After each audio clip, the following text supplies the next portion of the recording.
Hello दोस्तों, मैं आनंद दुबे अपने यूट्यूब चैनल में आप लोगों का स्वागत करता हूं।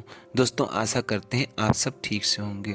जैसा कि आप स्क्रीन पर देख ही रहे होंगे, आज हम वृंदावन के निधिवन चलने वाले हैं और आप लोगों को वृंदावन के निधिवन का दर्शन करवाएंगे। और यहाँ पे लोगों का मान्यता है कि रात में भगवान श्री कृष्ण आते हैं गोपियों के साथ और राधा जी के साथ रास रचाते हैं। जैसा कि यहाँ की जो मान्यताएं हैं उसके बारे में हम आपको बता रहे हैं। वृंदावन, वृंदा मतलब तुलसी और वन मीन्स जंगल। इसी वृंदावन को हम निधिवन के नाम से जानते हैं। और लोगों का मानना है कि भगवान श्री कृष्ण और राधा जी यहाँ पर रात्रि में आती हैं, रास लीला करती हैं, और जो इनके रास लीला को देख लेता है वह जिंदा नहीं बचता या फिर पागल सा हो जाता है। और शाम के 7 बजे के आरती के बाद, संध्या आरती के बाद यहाँ पर कोई भी नहीं रहता है। यहाँ तक कि यहाँ पे जो बंदर भी होते हैं, बहुत सारे बंदर होते हैं यहाँ पर, वो बंदर भी यहाँ पर नहीं रहते। चलिए अब आप लोगों को निधिवन के अंदर लेके चलते हैं और निधिवन को दिखलाते हैं आपको यह कैसा है और किस प्रकार से है। आप देखिए, हमारे साथ चलिए, अंदर चलते हैं। यहाँ देखिए प्रवेश द्वार है, इसी प्रवेश द्वार से हम लोग निधिवन के अंदर चलेंगे और आप लोगों को निधिवन का दर्शन करवाएंगे, निधिवन दिखाएंगे। और निधिवन का पहला नाम है वृंदावन। वृंदावन का मतलब जैसे हमने आपको पहले भी बतला दिया, वृंदा का मतलब होता है तुलसी और वन का मतलब होता है जंगल। यह वृंदावन है, इसी को निधिवन के नाम से जाना जाता है। और आज के 6500 वर्ष पूर्व यह वृंदावन 10 किलोमीटर के दायरे में फैला हुआ था।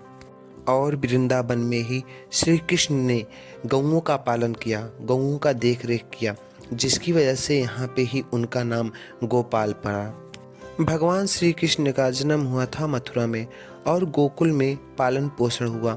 और वृंदावन वह स्थान है जहाँ पे प्रभु ने अपनी लीलाओं को दिखलाई थी।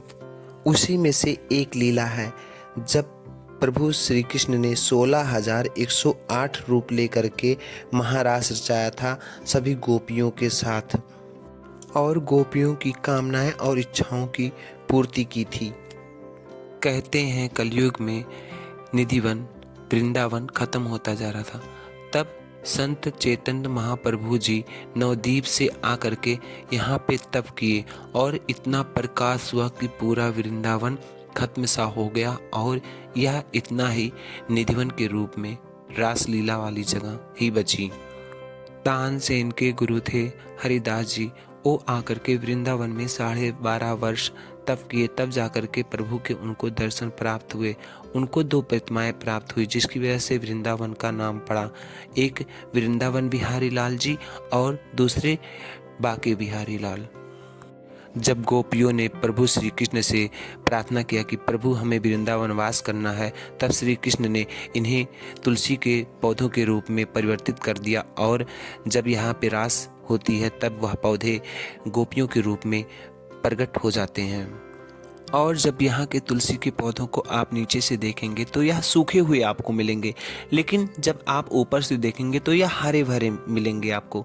इसलिए है यहाँ का मान्यता, यहाँ के लोग कहते हैं, क्योंकि यह बूढ़े हो चुके हैं, जिसकी वजह से यह नीचे से अब सूखे हुए हो चुके हैं। और चमत्कार है प्रभु का, और जिसकी वजह से यह ऊपर से हरे भरे हैं। और आप इनको देखेंगे तो यह टेढ़े मेढ़े आपको देखने को मिलेंगे। लोगों का कहना है भगवान श्री कृष्ण बहुत ही चंचल और टेढ़े स्वभाव के थे, जिसकी वजह से यह पौधे उनकी कृपा से ही टेढ़े मेढ़े हैं। और वृंदावन के वृक्ष के मरम न जाने कोई, डाल डाल के पात पात पे राधे राधे हुए। और आप वृंदावन के जितने भी पौधे देखेंगे वह नीचे झुके हुए मिलेंगे। लोग कहते हैं यह प्रभु के रज भूमि को, प्रभु के चरणों को छू रही हैं। ललिता कुंड। एक बार राधा जी के सखियों को रात के 12 बजे प्यास लगी, तब वह जमुना जी को जाने लगी। तब राधा जी ने उन्हें मना किया।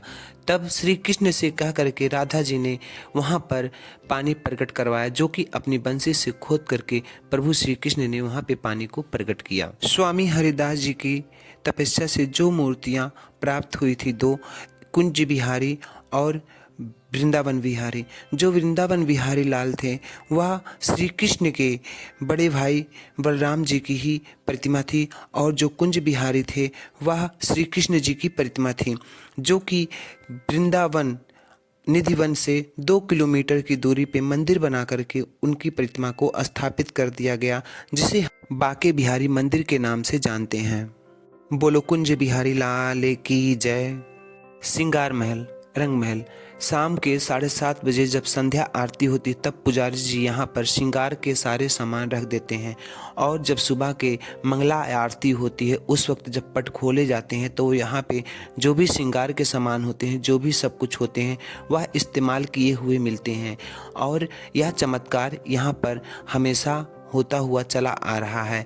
जैसा कि आप देख सकते हैं यहाँ पर बेड से लगा दिया जाता है, सब कुछ सजा दिया जाता है, और सुबह के समय जब पट खोला जाता है तो यहाँ पे सब कुछ इस्तेमाल किया हुआ ही मिलता है। यह चमत्कार सदियों से निधिवन में होता आ रहा है और आज भी हो रहा है। निधिवन के जो तुलसी के पत्ते होते हैं, जब इसे साफ किया जाता है तो इन्हें यहाँ से बाहर नहीं निकाला जाता है, इन्हें एक जगह पे एकत्रित करके बलराम जी के मंदिर में लेके जाके चढ़ा दिया जाता है, और जब भक्त आते हैं जो प्रसाद पाते हैं उन्हीं पत्तों का प्रसाद भक्तों को दिया जाता है। निधिवन यह प्रभु का हृदय स्वरूप है। यहाँ पे संत महात्माओं ने तप किया है, और यहाँ पे जब आप आते हैं तो यहाँ पे बहुत ही आपको शांति मिलती है और आपको बहुत अच्छा लगता है। यहाँ पे आने मात्र से आपके सभी कष्ट और सभी पाप दूर हो जाते हैं। यहाँ की महिमा तो अपरंपार है, जितना भी हम बखान करें कम होगा, लेकिन वीडियो काफ़ी लंबा हो जाएगा। फिर किसी और वीडियो में इसके बारे में बात करेंगे। लेकिन आप जब भी यहाँ पे आएगा तो समय निकाल के आइएगा, क्योंकि यह वृंदावन है प्यारे। यहाँ पे जो भी आता है वह यहीं का हो जाता है। राधे राधे। दोस्तों, आशा करते हैं आप लोगों को हमारा वीडियो पसंद आया होगा। अगर आप लोगों को हमारा वीडियो पसंद आया हो तो हमारे चैनल को सब्सक्राइब कर लें और बेल आइकन को भी दबा लें, ताकि आने वाले आगामी वीडियो का नोटिफिकेशन आप तक आसानी से पहुँच सके। इसी उम्मीद के साथ हम आप लोगों से विदा लेते हैं। दोस्तों, राधे राधे।